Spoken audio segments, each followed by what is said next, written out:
Well, good morning, Unity of Music City. Let's come on into the sanctuary so that you can hear the Sanctuary Band. All right. So welcome, everybody. On behalf of Reverend Deb Moore, I'm Ryan Gill. That's Jackie. That's Jackson. That's Mary Grace.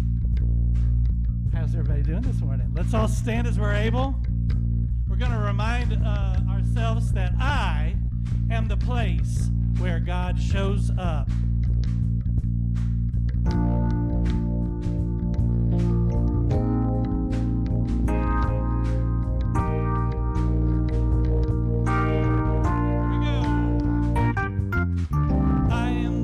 Where God lives, moves and breathes and has its being. I am the place where God shows up.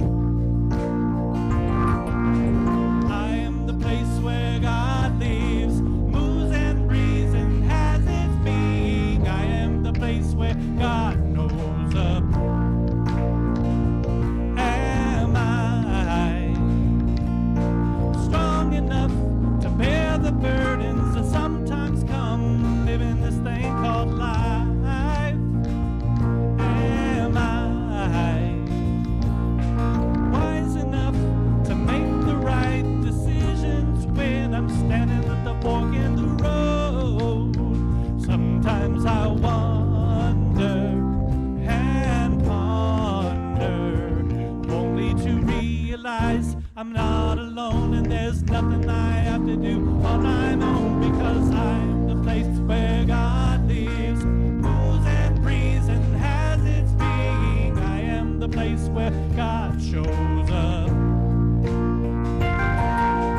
I am the place where God lives, moves and breathes and has its being. I am the place where God shows up.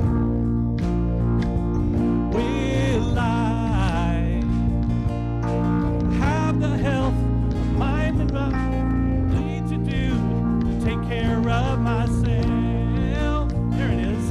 Will I have the health of mind and body to live a life of grace and wholeness?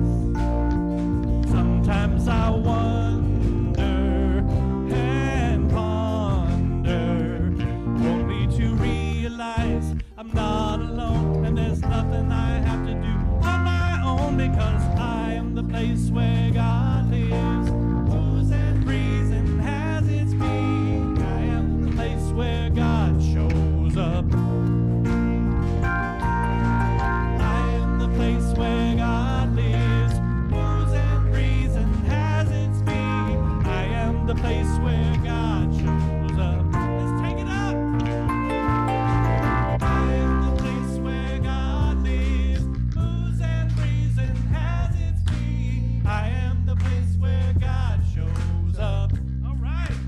I am the place where God lives, moves and breathes and has its being. I am the place where God shows up. I am the place where God shows up. I am the place where God shows up. All right. 1, 2, 1, 2, 3, 4.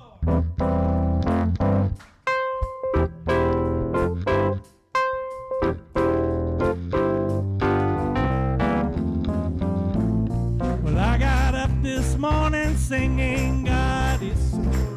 Oh, I got up this morning singing God is so good. I got up this morning singing God is so good. My God is so good to me. Feeling good down in my soul, yeah. I'm feeling good down in my soul, yeah.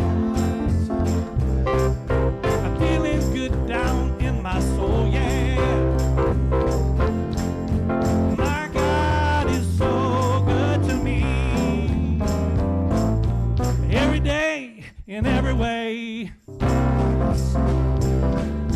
Every day, in every way. Every day, in every way.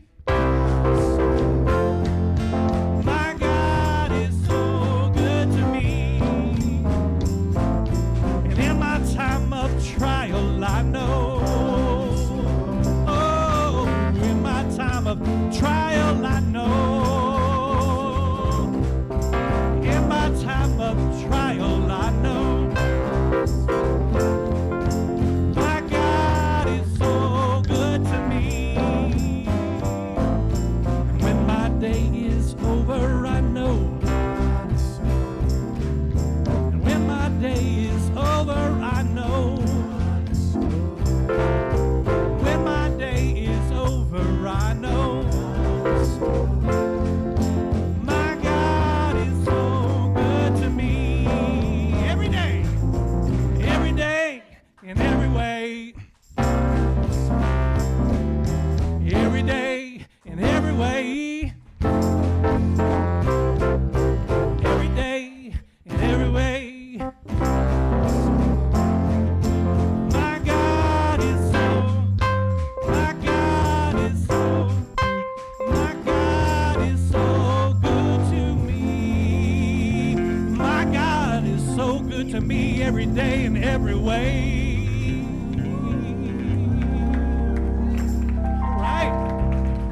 Thank you for bringing the energy. Please be seated. I was kind of worried there to begin with. You pulled it out. All right. Do we have any kids that need to leave? No, I think we're good. Woo. All right. Well, let me go ahead and welcome everybody to Unity of Music City. First Sunday of September. Can you believe we are already there? Kids are back in school. I think all kids that are going to school are back in school, including our oldest kid, Ben. Ben is back in school, so don't forget to take your lunch every day, and good luck on the school bus not getting bullied with that beard. We're so happy to have everybody. I want to remind everybody that Unity of Music City is a 100% volunteer spiritual community. Everything that we do comes from you, from the toilet paper to the lights. Okay, yeah. Everything you can think of comes from you, and we are so happy to have you volunteer your time, your talents, your treasures to make this an incredible spiritual community and help us take it to the rest of the world. So I do believe we got some announcements. Yeah. One or two.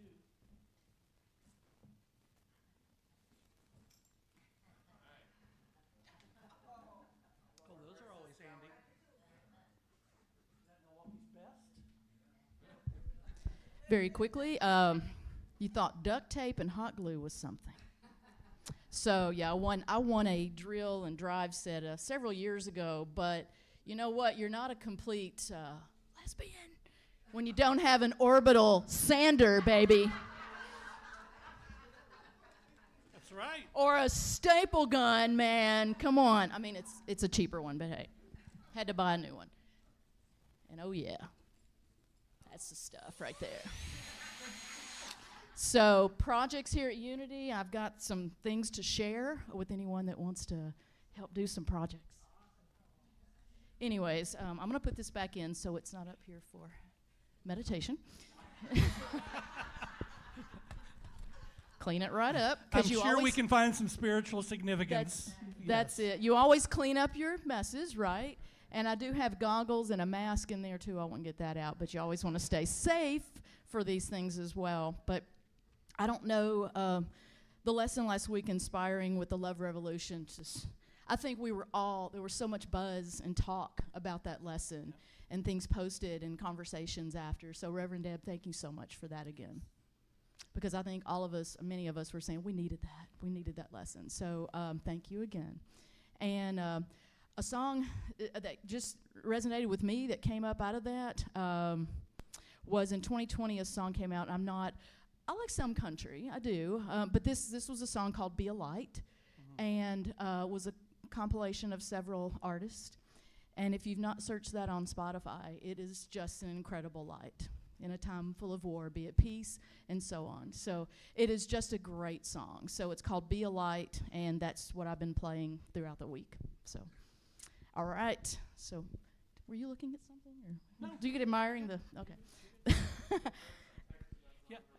Ben texted me that song last night. Incredible. Kind of correct. Kind of crazy. See? Yep. Reba. Yep. Incredible.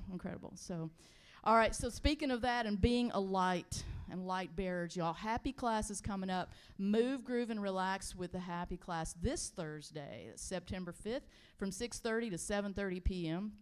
This class will feature cardio drumming, gentle stretching, 80s theme playlist, Reiki relaxation, uplifting aromatherapy, So much involved here. It's going to be amazing. Sign up at the bulletin board in the front room. Cost is $20 for adults and $15 for a teen. The theme is You See Your Gypsy. And it's that 80s playlist, and 5 slots are left. So sign on up. Leadership Council meeting via Zoom, Tuesday, September 17th at 6:30 p.m. Community yard sale, Saturday, September 21st from 8 a.m. to 2 p.m., cash only. Drop off donated items on Sunday, September 15th from 12:30 to 1:30 on Friday. On Friday, that's September the 20th from 1 to 8. I'm going to say that one more time. On September the 15th from 12:30 to 1:30, or Friday on the 20th from 1 to 8 p.m. And if you have questions, please see Steph or Tammy for more information. So Tammy, thanks again for doing that, you and Steph. The Mabon Autumn Equinox ceremony, Sunday, September the 22nd. The time is to be determined. Please join us as we cast a circle of light, love, and healing to harmonize and align our energies to the earth's. There will be a brief rehearsal prior to the equinox. Please contact Frank for more information if you would like to participate. Thank you so much, Frank, for doing that. Save Paw is currently in need of foster homes for cats and kittens. Foster homes provide care and socialization while waiting for spay, neuter appointments before adoption. Aww. And Save Paw will provide food and any veterinary care while being fostered. Both cats and kittens are available for fostering. Please reach out to Sarah if you are interested. Sarah, again, thank you. Happy birthday! If you're interested in attending a class or event, please be sure to follow the instructions for RSVP and or prepayment so that we can be respectful of the time, effort, and expense that facilitators put in to create the incredible offerings they give us. Thank you so much for that. All activity or meeting links and contact numbers can be found on the website, weekly happenings, Google Calendar, or you can always email the church. So have a magical week, and happy September, everyone. That's right. And I have a quick special announcement that I'd like to make to the entire congregation. We know and love Steph Buppert as our youth minister, but she has become such an integral part of this community. And because of all of her incredible effort and outgoing love and outgoing personality and love for this community, we have increased her duties and responsibilities. And now she will become our Director of Family and Community Programs for Unity of Music City. I was going to embarrass her there while she was sitting there, but it's awesome, yes. So not only is she going to continue to offer the great service that she does to this community by teaching our kids and making sure that our kids are spiritually educated with a lot of fun involved, she's going to expand that out to our internal community and make sure that we have all kinds of programs that are fun and educational for us, but also she's going to be looking at the greater community and how we can link with the greater community and do programs with some of our allies on the outside world. So when you leave today, tell her congratulations, because we love her and appreciate her. All right? So let's sing. We have a new monthly mantra for the month of September, and this song, it really spoke to me when I heard it first, because this is a time of the season where we're getting ready to go into elections, and people are doubling down, and we're getting into this. Well, a lot of people have this idea that we need to push through, that we need to make it, that everything has to be looked at and pushed through. And this song talks about leaning into things. And when we put in the effort, then we just let it go. So we do what we show up, we do what we're supposed to do, and then let it go. And this song is called Lean Into It. It's by Karen Drucker, Karen Taylor Good, and Stowe Daly Shockley. Some of you may know Karen Taylor Good from Unity, I call it First Church, Unity of Nashville. She was attended there for many years as part of the New Thought community here. So let's all stand up and learn it together.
Good morning, Unity Music City.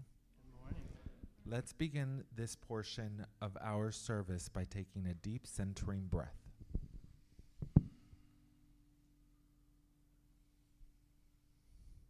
Today's centering thought is, I impact the world around me through acts of service. You can do everything in your power to find forms of healing to remove your energy blocks. You can meditate and pray for hours each day. You can seek and give forgiveness, but if you aren't being of service, you will never see your intended results. If prayer and meditation are ways to connect to what is sacred, service is the outward movement of those practices.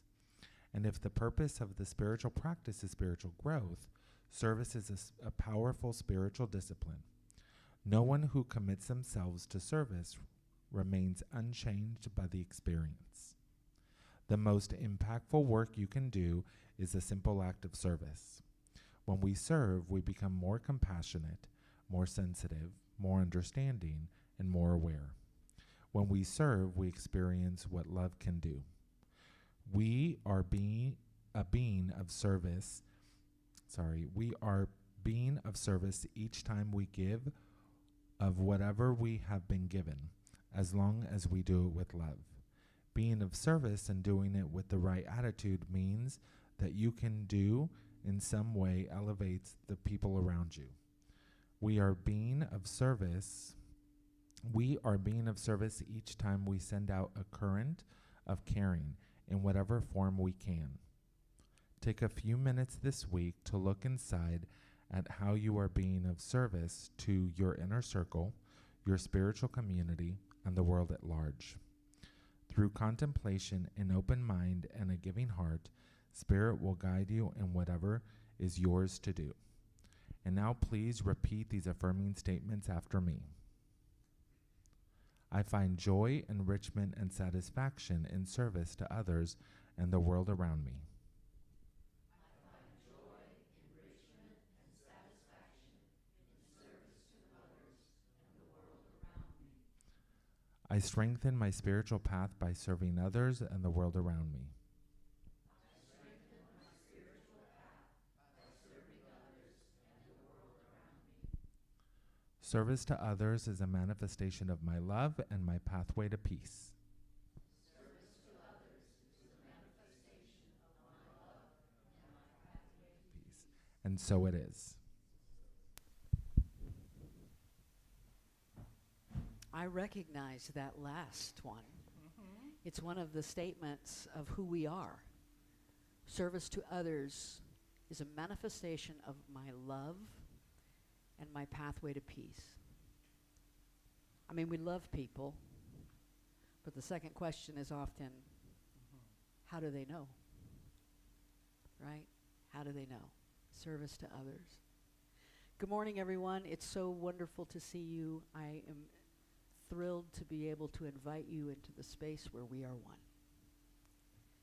And I invite you to close your eyes if that feels comfortable.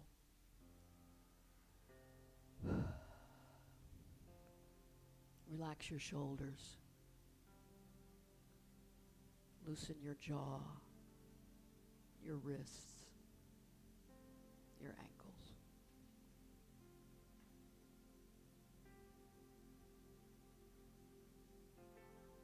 Do what is needed for you to get the body out of the way.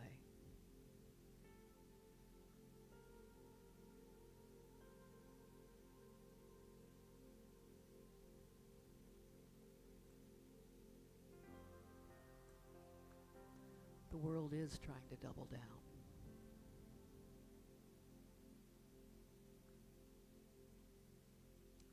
It may not be aware yet that what it craves is doubling down on love.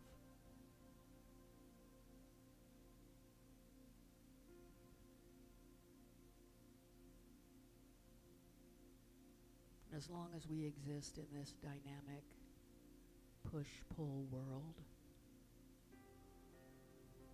of manifested physical energy,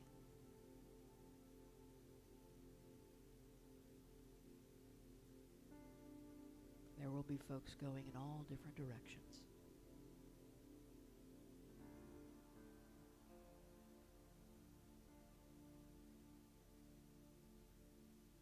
And sometimes the direction we're going on is on a collision course with someone else.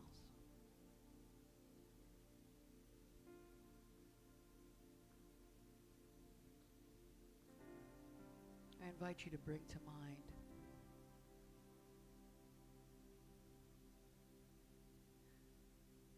someone who feels like an opponent.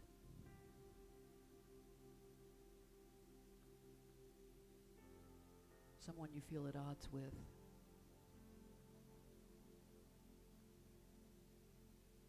Whoever that is, who comes to your heart.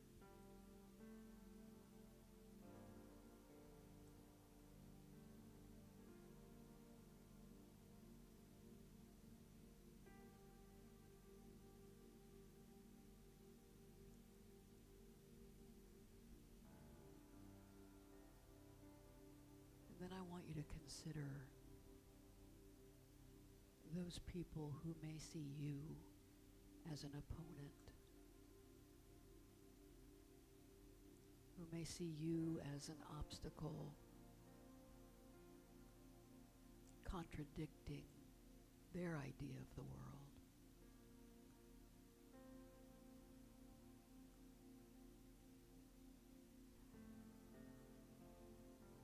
How do you want them to see you?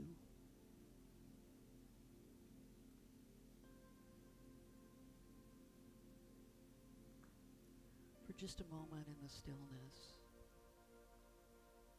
I invite you to invite anyone you thought of into your space.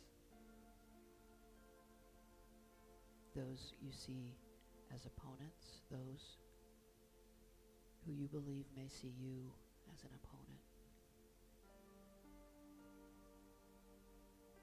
Bring them all into the sacred space where there is only love.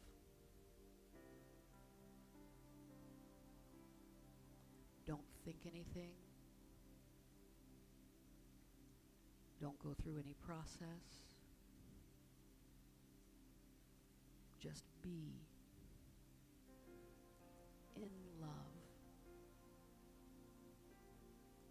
with them in the silence, in the stillness.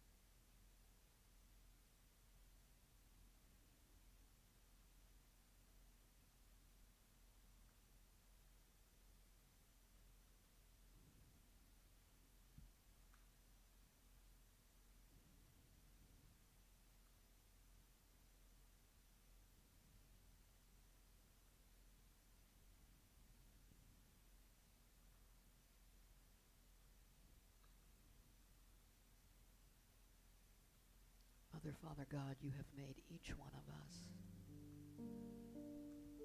from the very essence of your love.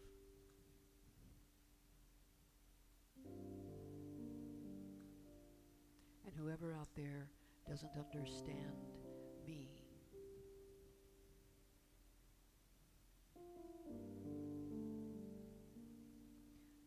can just look into my heart of love.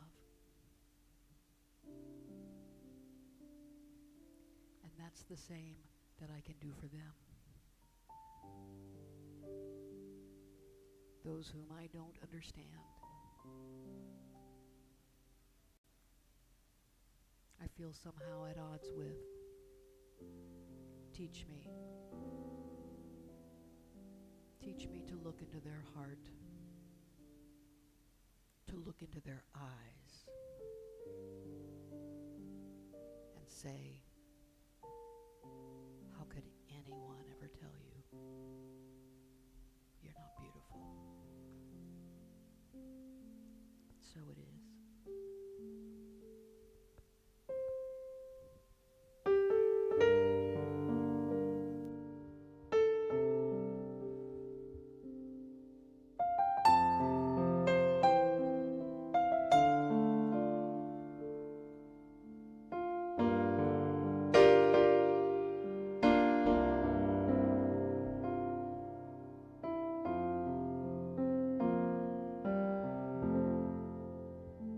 How could anyone ever tell you you were anything less than beautiful?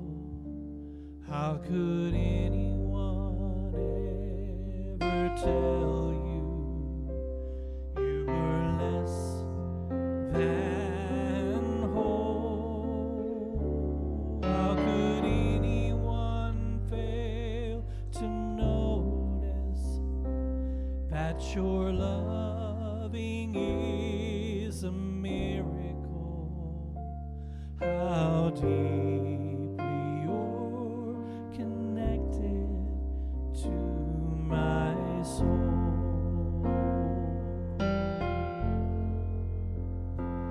How could anyone ever tell you you were anything less than beautiful? How could anyone ever tell you you were less than whole? How could anyone fail to notice that your loving is a miracle?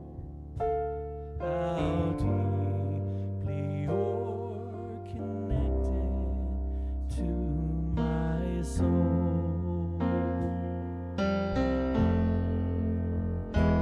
How could anyone ever tell you you're anything less than beautiful? How could anyone ever tell you were less than whole? How could anyone fail to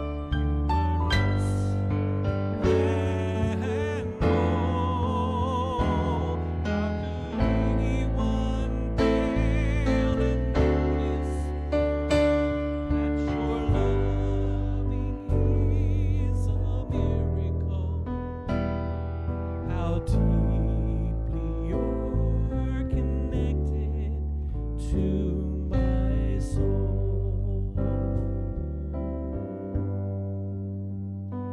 How deeply you're connected to my soul.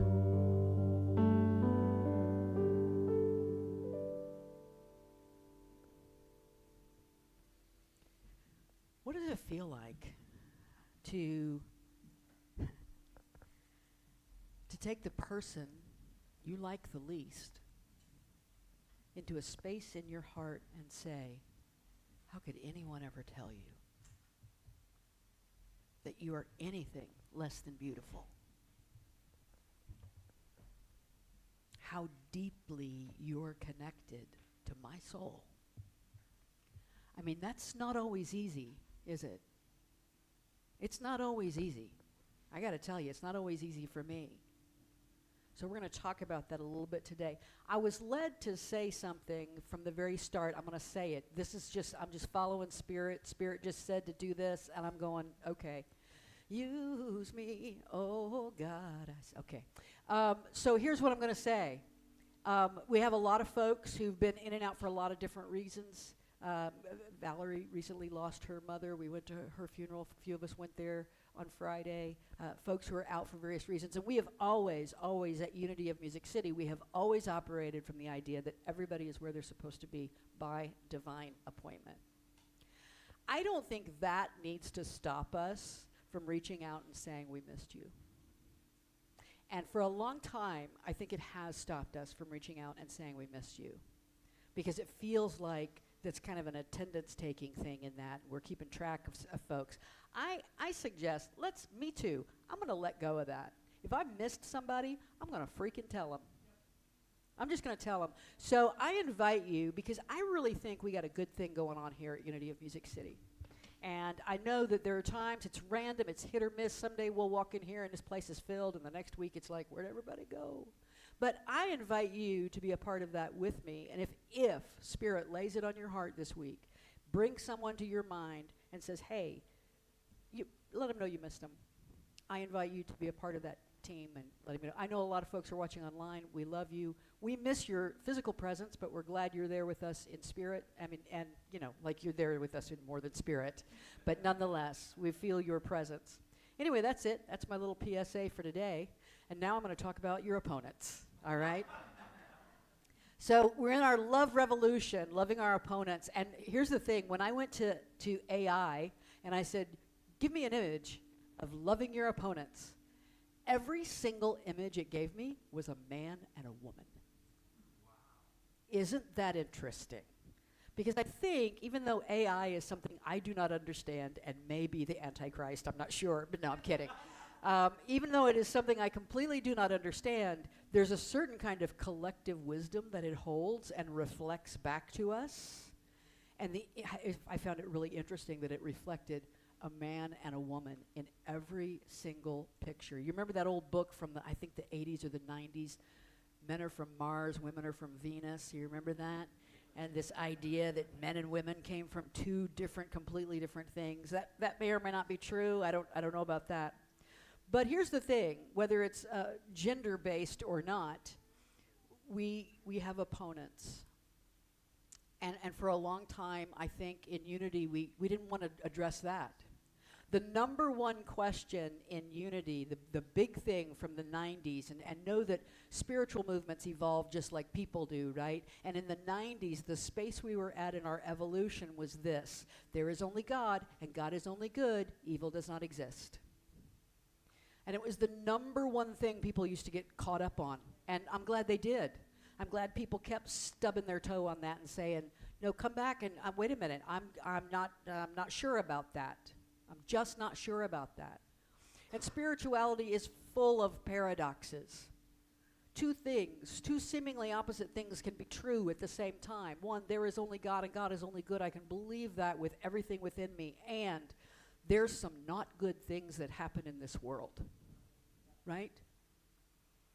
Go tell a 13-year-old living in Gaza, there's only God and God is only good. All of this is God. All of this is good. They'll probably spit in your face. And they should, right? There's tough stuff going on. Here's the thing. If you have an opinion, you have an opponent. If you have an opinion, you have an opponent. Because somebody else out there, you may not know them, you may live in a little bubble where it's like, no, my opinion is everybody's opinion, and I'm clueless. But get out in the world a little bit. You will find someone whose opinion is different.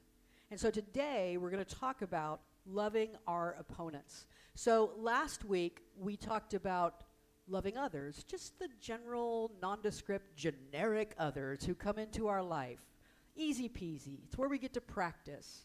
And we talked about how we step into the curiosity of wonderment with them. I wonder about your life, and I'm willing to grieve when you grieve and allow your process to transform me, and I'm willing to stand up and fight for you, to fight for your rights, to fight for your freedom. And I used a verse from 1 Peter, above all, love each other deeply, for love covers over a multitude of sins. We talked about the way that we all mess up on a daily basis. And in my interactions with others, I'm going to constantly be missing the mark. But if I show up in love, who cares? Nobody cares how much you miss the mark if you show up in love, right? It covers over those multitude of sins. So this week, with opponents, notice that on the others, the kind of headline, the sub-headline there is, see no stranger. With opponents, it's tend the wound. Tend the wound. If there are opponents, probably often someone's got a wound, maybe both sides. So this week, I like to kind of prepare my office at home when I'm getting ready to work on a talk. And I have this kind of several saints candles and random candles, and I won't light them all. I'll light certain specific ones. So while I was getting ready for this week, talking about loving our opponents, the first one I lit was the Sacred Heart of Jesus. Because if anybody embodies revolutionary love, I mean, that's the poster child right there for revolutionary love. The kind of love that changes systems, that changes cultures. And so I had to light that one. And then the second one I lit was the Ajna Chakra, the third eye chakra, right? Because I often like that when I'm working on a talk, because I want the wisdom to see into the true heart of the matter. Let me see things that my physical eyes may not be able to see. Notice it says under there, clear perspective and intuition. So I wanted that one. And then the third one for this week, loving your opponents, the third one was easy. St. James Baldwin. My St. James Baldwin candle, right? No better saint to call upon when exploring how to love our opponents. Let me tell you, if you want to learn how to love a world that seems stacked against you, ask someone who is not white. Ask someone who is not straight. Ask someone, whatever, you get the idea. Ask someone who hasn't been able to put on or wasn't given a cloak of privilege from the very beginning of their days. Ask them how to love a world that seems opposed to them. So let me tell you a little bit. James Baldwin is going to help me give this talk today, so I want to introduce you to James Baldwin.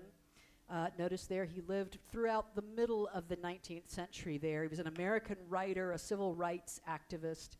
His novel, Go Tell It on the Mountain, which was published in 1953, is still often listed as one of the 100 greatest novels ever written in the English language. He was an essayist. His collection of essays, The Fire Next Time, is incredibly well-known collection of essays. He was a public orator. He was a member of what we would just generally call the American intelligentsia of the mid-20th century. In other words, he was just generally seen as philosophical, intelligent, smart. If you wanted an answer to a question, ask James Baldwin. He wrote on themes of masculinity and sexuality. His novel, Giovanni's Room, was one of the first that had, one of the early ones that had a gay male lead character. He wrote on race and class. He influenced the civil rights movement, the gay liberation movement. This guy was at the forefront of loving your opponents. How do we show up and keep our sanity? And here's the thing, you gotta figure out how to love your opponents, because any other option leads to insanity. Every other option leads to insanity, leads to craziness. So very famously, this is William F. Buckley. On the conservative side of the spectrum, he was also a member of American intelligentsia and lived a lot longer than James Baldwin. But they were invited by Cambridge University in England to hold a debate. It's famously known as the Baldwin-Buckley debate, although they were on a team of students, Cambridge students. And the question at the center of their debate, or the motion that the debate was centered on, is the American dream is at the expense of the American Negro. And of course, Baldwin was arguing the for side. Yes, that's true. And Buckley was arguing against. It was a big deal. The BBC televised it. You can still go on YouTube and find the Baldwin-Buckley debate. And then they had the student union vote, and Baldwin overwhelmingly won in a landslide, 544 to 164 votes. And so he was a well-known thinker and had the ability to put his ideas into words in ways that people had never thought of.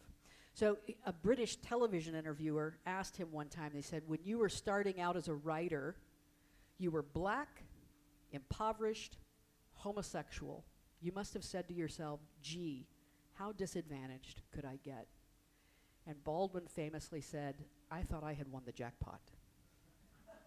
Right? As a writer, oh my gosh, I had won the jackpot. And he's a perfect person to put at the center of this conversation about loving our opponents, because that first step on loving our opponents is rage. We're going to get a lot of, those of you who love quotes, get your cameras ready. There's going to be tons of them right here today. But this first one I didn't put on a screen. Baldwin said this, and remember, this is the 1950s, I think is when he said this. To be a Negro in this country and to be relatively conscious is to be in a rage almost all the time. Think about that, right? To be in a rage almost, you might understand that, or maybe you don't.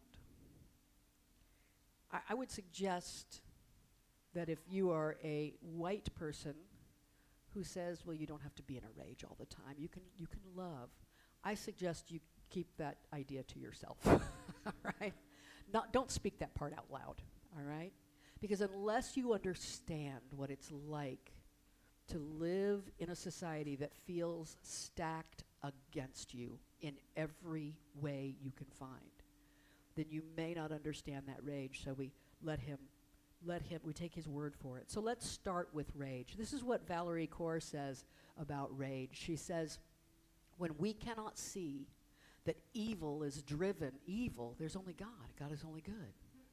When we cannot see that evil is driven by a person's wounds, not their innate nature, we become terrified of each other. Right? When we cannot see that evil actions, evil behavior, oppressive behavior is driven by a person's wounds, not their innate nature, then we become terrified of each other. I think there's a lot of terrified feeling in the country today, right? I see the other side as inherently bad. They see me as inherently bad. Guess what? We're both terrified of each other. But the moment we see their wounds, they no longer have absolute power over us. The moment we see their wounds, it's not that they change, it's that our feeling about their power changes. They no longer have absolute power over us. I could not see the wound in them until I tended to the wound inside me, and that required me to access my rage. We love to see our opponents as inherently evil. Our own bad behavior, if I'm talking about my own bad behavior and having to face that, then I'm going to jump right out there and show you my wound. Well, this is why. This is how it happened. It's because I'm wounded here. It's because my father left. It's because somebody broke up with me. It's because this happened. Right? Here's my wound. But with other people, we fail to do that. We just look at them and we say, oh, you're just inherently bad. Right? Heaven forbid that we would look at other people in the same kind of way. If we're honest with ourselves, we admit that we see these two things differently. We weigh them differently on a regular basis. Your behavior, bad. My behavior, justified, wounded, right? Students sometimes see me as the opponent because we have two different goals. I want to get the most out of them. They want to give the least to me, right? We're automatically at odds right from the very beginning. And sometimes I'll see a student who has flaked off in my class. They've disappeared. They've dropped off the face of the earth. I think they might have just gone away somewhere. But come to find out, they're still in the play, so they need to hang around the college because they want to be in the play that's coming up. I'll see them walking down the hall, and I can see the look on their face. I'll walk by and I'll say, hey, how you doing? Good to see you. And this whole look, I can see 42 different things going through their mind in that moment. They seem shocked that I don't hate them. They seem shocked that I'm still nice to them. They seem shocked that I don't see them as inherently bad, right?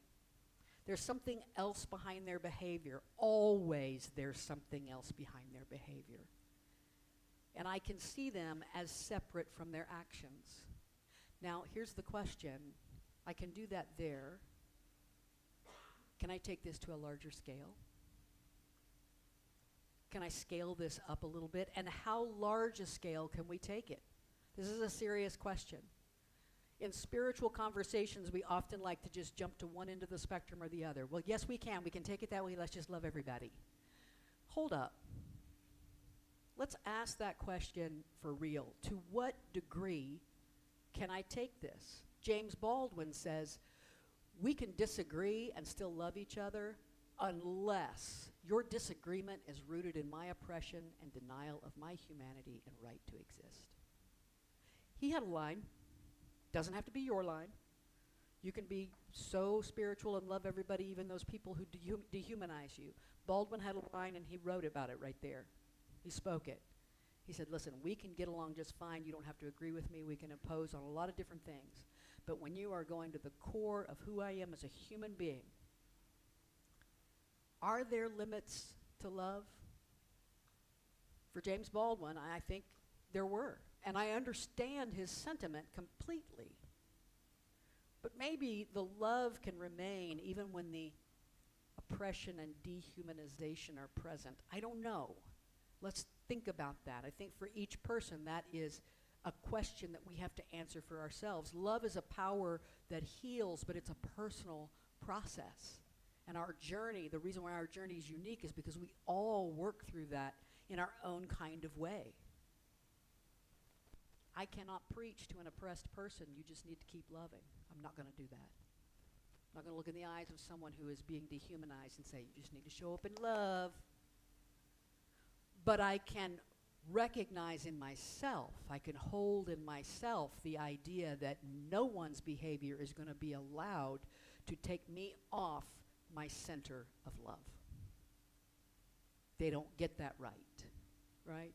Nobody's behavior is going to be allowed to take me somewhere other than love. In that love, though, I can still have my rage. I can still have my anger, right? I can still have my misunderstanding, my not understanding. Rage is not usually something we feel about things we don't love. If we don't love something, we don't rage about it, whatever, right? I think I've mentioned this before. I don't know if I have from up here or not, but I've told other folks. It's a couple years ago, before Nikki was going out of town one week, she went and bought all these little cameras and set them up in the house. Have I told you all that? She's bought these cameras and set them up in the house, right? And then and she went out of town. And as soon as I took her to the airport, I came home, I took all the cameras down, threw them in a drawer, right? She came back after being out of town, and she said, where did the cameras go? I wanted to see the puppies while I was out of town. I wanted to see the dogs and the animals and everything. I said, darling, sometimes when you leave town, I need the freedom to walk around the house going, damn it, Nikki. Right? I need that freedom. I need to be able to rage a little bit. I need to, and that's what keeps us all love and light when you're home. Right? Because I get to get that out. I wouldn't feel that if I didn't love her, right? I can get madder about America than any other country on the planet because I love this land and these people, right? I love who we are at the heart of us. There's actually this idea of rage. Rage and love are not opposed to one another. They coexist, and there's actually a quote from both Valerie Kaur and James Baldwin about that. Valerie Kaur, she probably got it from him, more than likely. The opposite of love is not rage. The opposite of love is indifference. And James Baldwin says, neither love nor terror makes one blind. Indifference makes one blind. Not caring at all. You've heard love is blind, right? That's a famous saying. Shakespeare wrote it, love is blind, but it was way before him. The Roman god Cupid, the god of love, right? Little baby, arrows, shooting at people, blindfold. Cupid has always got a blindfold on because those arrows are going any which way and you never know where they're going to land, right? You don't choose who you fall in love with. And it is true that love can make us blind to perceived failings or faults of people we love. Like, you remember that falling in love where they could do no wrong, and then you moved in together, and you put the cameras in the drawer, right? Right.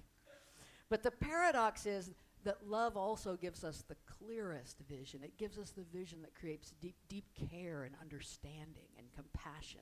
Compassion is not blind. Compassion happens with things right out there in front of us. Otherwise, it's conditional.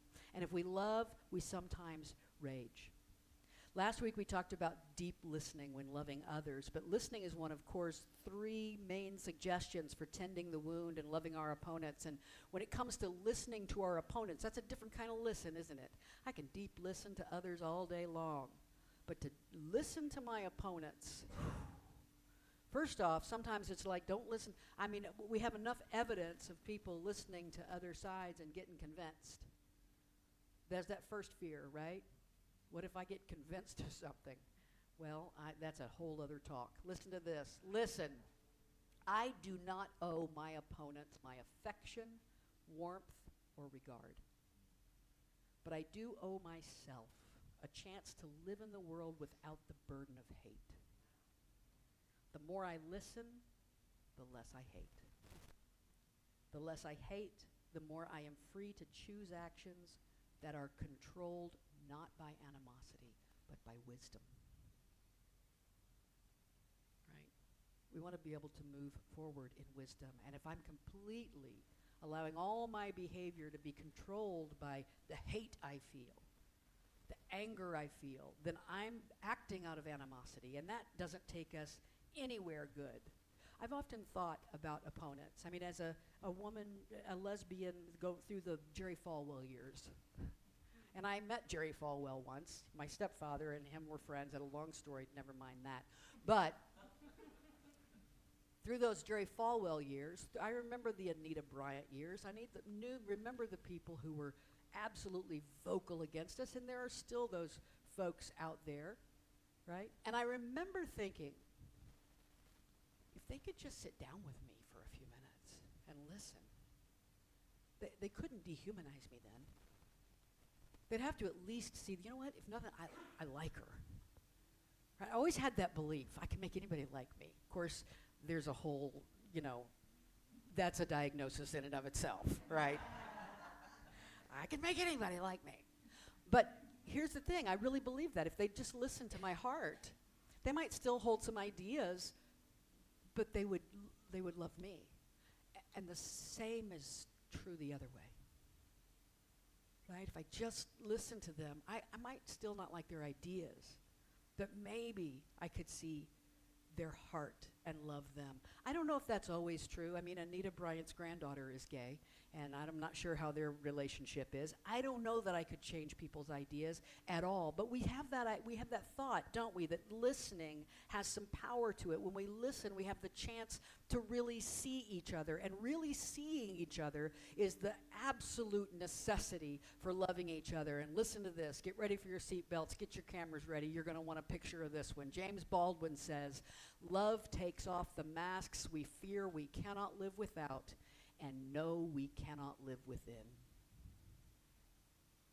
Love takes off the masks we fear we cannot live without, and we know we can't stay inside.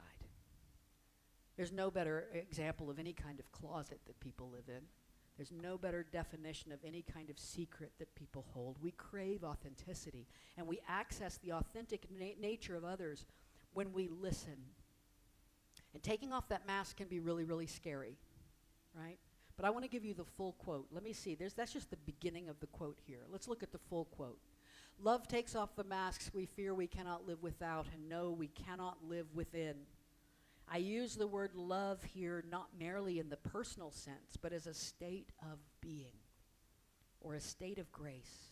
Not in the infantile American sense of being made happy, but in the tough and universal sense of quest and daring and growth. It sounds like a spiritual journey.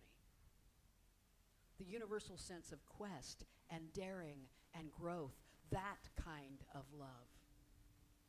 One of the most prominent masks we wear is the hate mask. It has to be a mask. Every time we see someone's hate, we're seeing a mask. Because we're made of love. All of us. Every one of us. We're made of love. And if there's an expression of hate coming out, we're looking at a mask. And that in and of itself could pull up a little empathy. Right? There's such a deep wound that this mask is out there leading the way for safety. James Baldwin says, I imagine one of the reasons people cling to their hate so stubbornly is because they sense once hate is gone, they will be forced to deal with the pain. Right? That hate protects them from dealing with the pain they carry. Maybe we could consider our opponents as really complex nesting dolls, right? The top layer, hate. The next layer, anger. The next layer, fear. The next layer, pain. The next layer, vulnerability. And the next layer, the last layer, always is love. Because they're made of love. Somewhere under there is love. It has to be. It has to be, or oneness is a lie.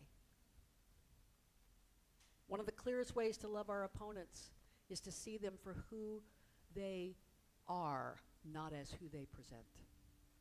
They're going to present in all different kinds of ways to us.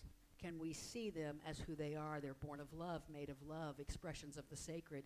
And they, just like me, are on a journey. They're engaging in love as a quest and daring and growth. Maybe they haven't gotten to the growth part yet. All right? But that's not mine to judge.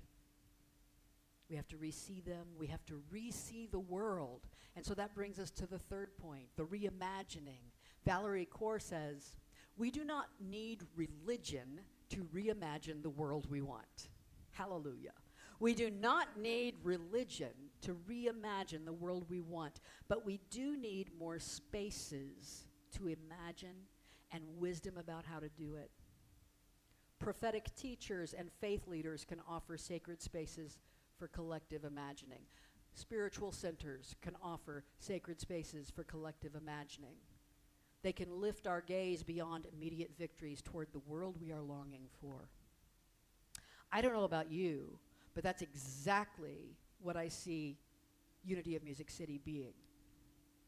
Right? This is the power of sacred community. This is the role of sacred community, is to offer the sacred space where we can together collectively reimagine the world that we want to build, the world that we are building.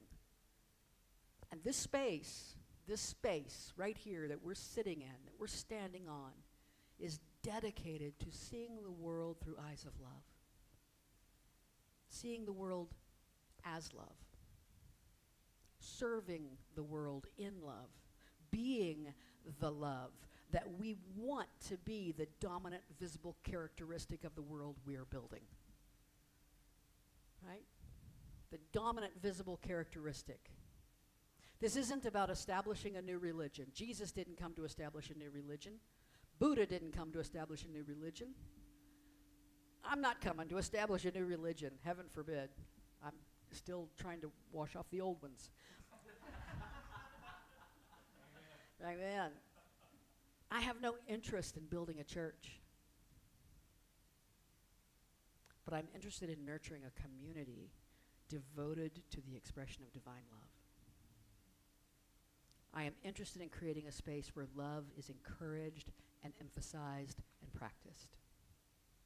I'm interested in holding space for others to see the power of love working in and through them as them. James Baldwin said, if the concept of God has any validity or any use, it can only be to make us larger, freer, and more loving. If God cannot do this, then it's time we got rid of him.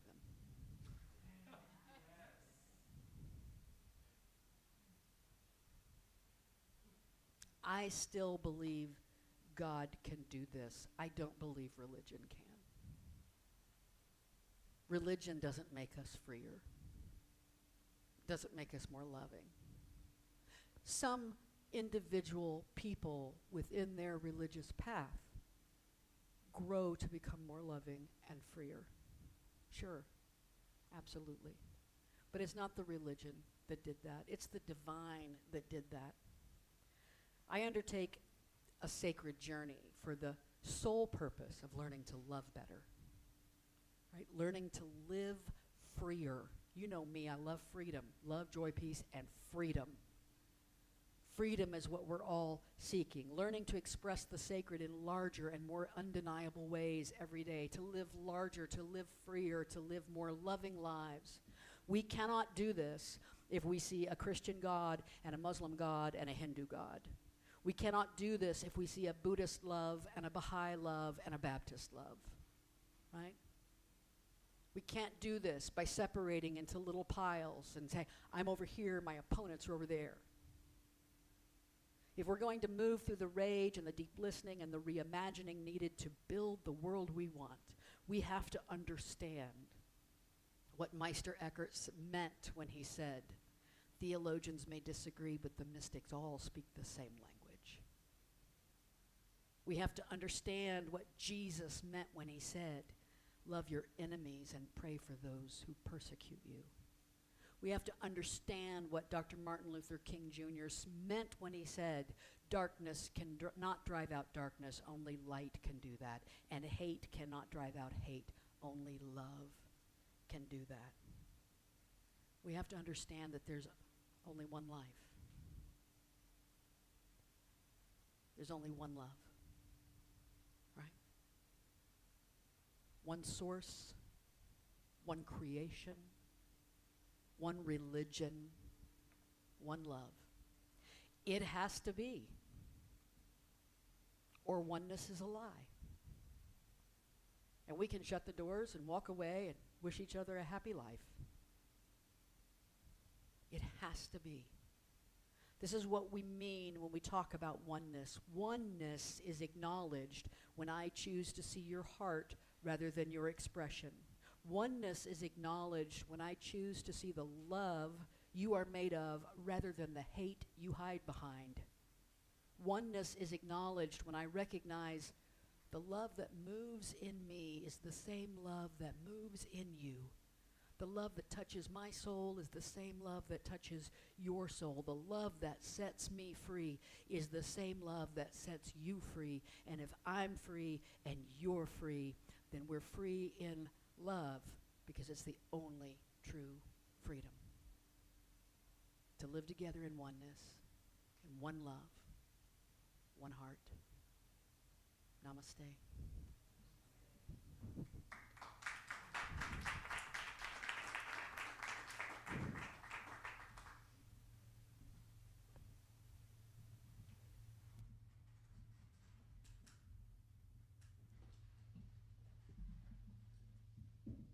I really don't feel like I need to say anything after that.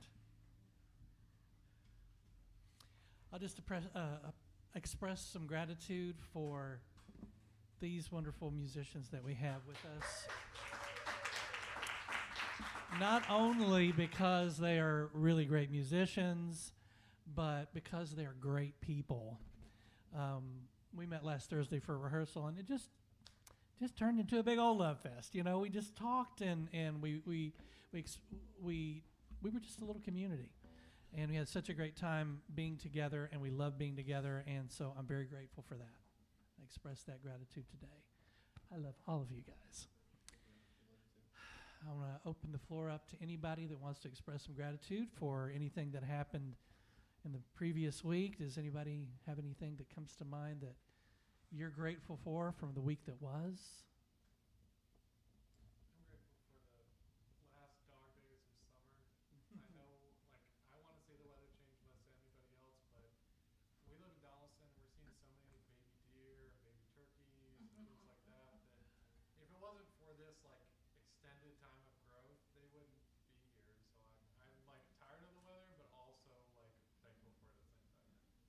Thankful for summer becoming fall, right? That is so crazy that you should mention that. I was watching TV the other night, and I saw through the blinds a car sitting on the road in front of us, and I was like, why is that car sitting in the middle of the road? And I peeked out, and I looked over, and there were eight deer coming through our front yard going to, and they were looking for water. I think all but maybe two. There was probably 6 bucks and maybe 2 that weren't. Yeah, does, yeah, looking for water. So we are happy that we got some water yesterday. Grateful for the water. Yeah. Oh, Carolyn, your time's coming. We're affirming it now. Carolyn's going to get some water. Anybody, anything else?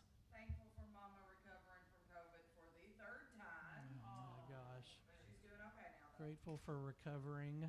Yes. Anybody, anything else? I'm grateful for Marcia. All right, well, let's sing Infinite Abundance to affirm all this infinite love that we have.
To check your what's happening email on Tuesday. We got plenty of stuff coming up. Be sure to see Frank if you'd like to participate. He's like, no, please don't.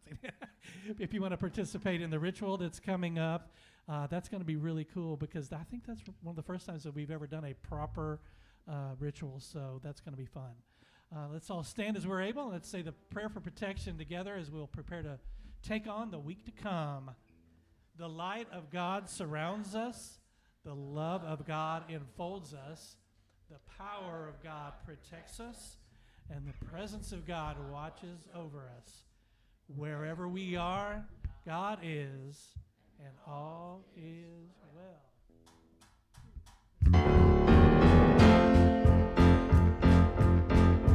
We are one. We are one with God and one with each other. Everyone we need is our sister, brother. And I'll be me.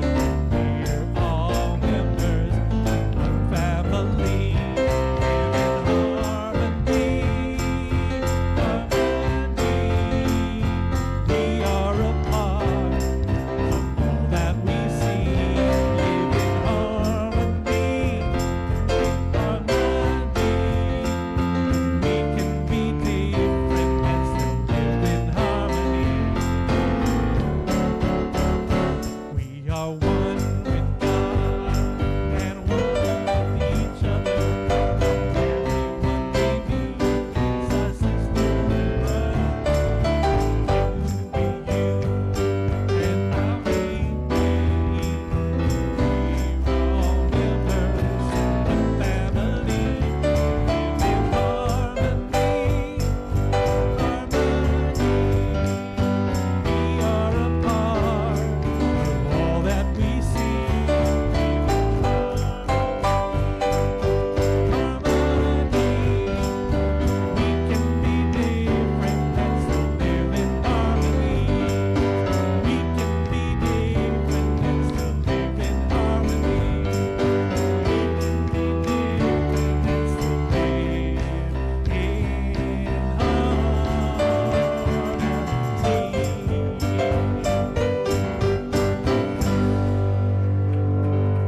Thank you so much for being here, everyone. We'll see you next